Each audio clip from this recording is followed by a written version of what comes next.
Disaster, panic, and then a heroic response today at the Eugene Airport.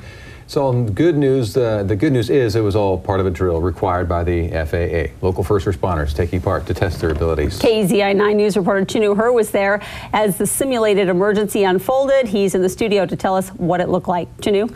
Well, Matt, Renee, the FAA requires testing every year to meet requirements, but the other 2 years only require a partial test or exercise or a test. But today, the airport brought out multiple emergency responders and personnel to put on a full-scale exercise to help everyone sharpen their skills.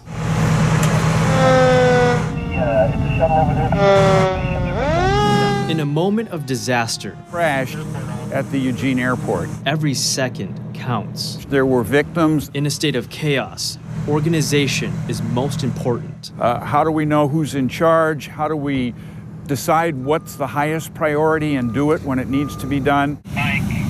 Local emergency responders, airport personnel, and the city of Eugene took over an empty runway Wednesday morning, preparing for just that. This is a three-part exercise to test what would happen if a plane crashed, and we do that to meet federal aviation type requirements that the airport be prepared if there ever is an emergency. The real-life simulation happens just once every 3 years, giving responders and officials a chance to sharpen their life-saving skills in a moment of panic.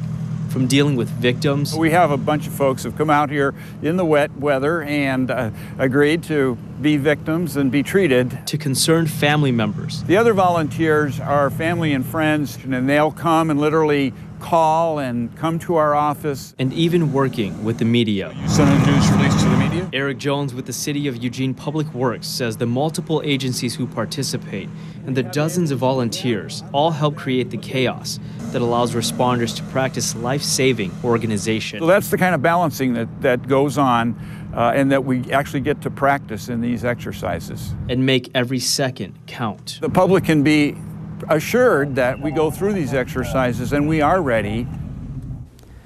Also helping out today with the simulation were different airlines, the American Red Cross and TSA.